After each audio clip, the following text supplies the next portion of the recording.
Physics की class में आज हम यहाँ पर बोर्ड एग्ज़ाम में पूछे गए इम्पोर्टेंट न्यूमेरिकल सॉल्व करेंगे।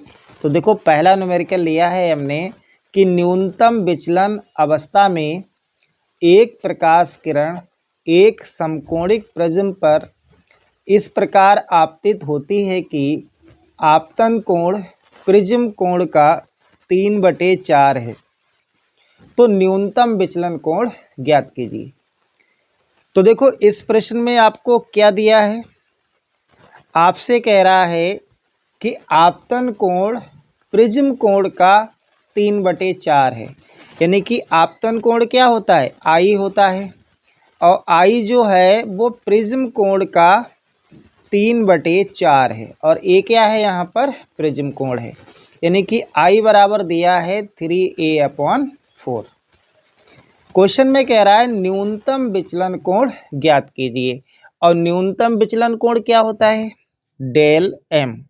डेल एम आपको कैलकुलेट करना है। तो यहाँ पर आप फार्मूला अप्लाई करेंगे आपतन कोण का, जिसमें आपका डेल एम और प्रिज्म कोण दोनों आते हों। तो इसके लिए आपतन कोण का फार्मूला होता है I equal to A plus del M upon में 2, यानी कि I equal to A plus del M बटे 2। अब देखो आई की वैल्यू हमें गिवन में दे रखी है 3/4 ए। ये जो आई की वैल्यू है ये हम यहाँ पर पुट कर देंगे, तब क्या हो जाएगा 3a बटे में 4 बराबर ए प्लस डेल एम और बटे में कितना आएगा 2। ठीक है। अब देखो यहाँ पर आप ये 2 से 4 कैंसिल हो रहा है।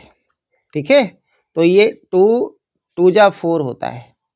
तो इसको आप लिख सकते हो 3a/में 2 और इक्वल टू आ जाएगा a प्लस डेल एम, ये आएगा। ठीक है, इसके नीचे आप 1 भी मान सकते हैं। अब देखो करना क्या है, आपको यहाँ पर क्रॉस मल्टीप्लाई करिए। आप क्रॉस मल्टीप्लाई कैसे करेंगे, इसकी 2 की मल्टीप्लाई आपको इन दोनों में करनी है और 3a की 1 में करनी है। ठीक है, तो इसको मैं यहाँ पर सॉल्व कर रहा हूँ। देखिएगा ये आएगा 2 की आप a प्लस डेल एम दोनों में मल्टीप्लाई करेंगे, क्योंकि क्रॉस मल्टीप्लाई कर रहे हैं आप।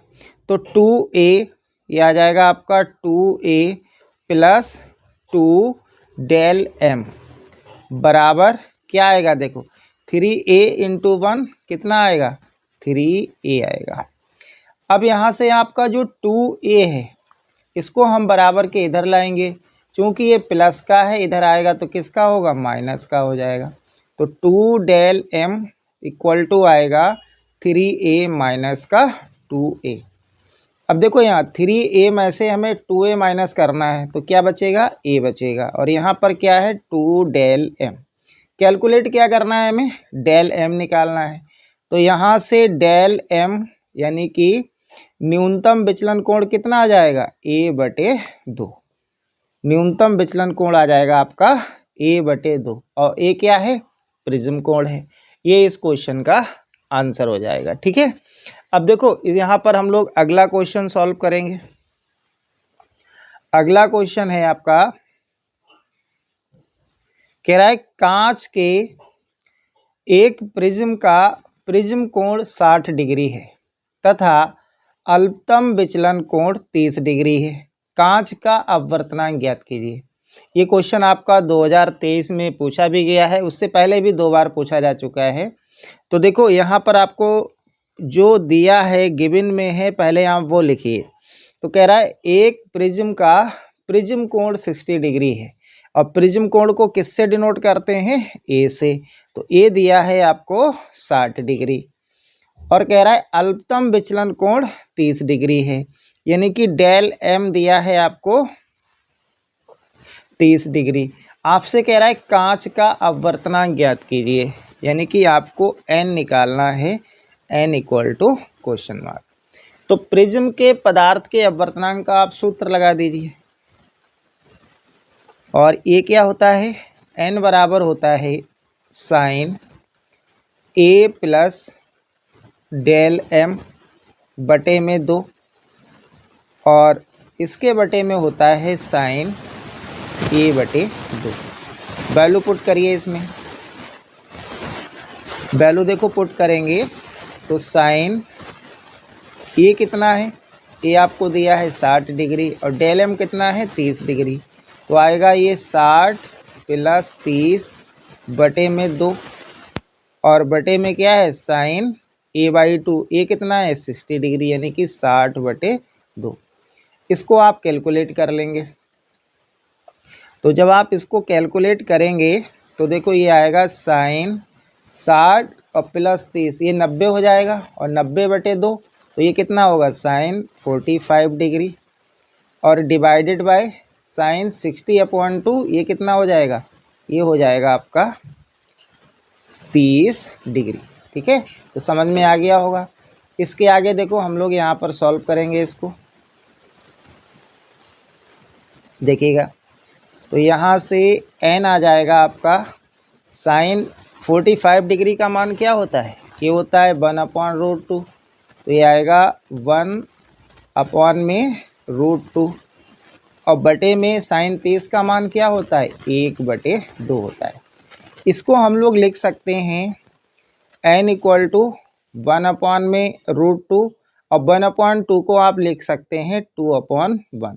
ठीक है, या हम इसको लिख सकते हैं 2/√2।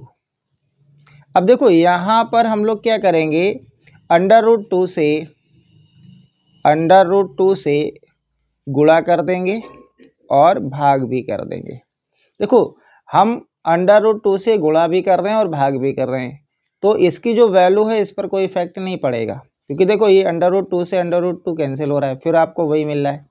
ठीक है, तो यहाँ से अगर आप इसको जब सॉल्व करेंगे तो ये ऊपर आएगा आपका अंश में 2/2 डिवाइडेड बाय देखो √2 और √2 की जब आप मल्टीप्लाई करेंगे तो ये 2 आएगा, 2 से 2 कैंसिल हो जाएगा तो n की वैल्यू आ जाएगी √2, ये इसका आंसर हो जाएगा। ठीक है, या हम इसको लिख सकते हैं √2 की वैल्यू क्या होती है, ये होती है 1.414 ये होती है, तो दोनों ही इसके आंसर होंगे। ठीक है, तो इनको आप सॉल्व करना, ये बहुत ही इंपॉर्टेंट न्यूमेरिकल हैं जो लगातार बोर्ड एग्जाम में पूछे भी जाते हैं, बार बार रिपीट भी हो रहे हैं।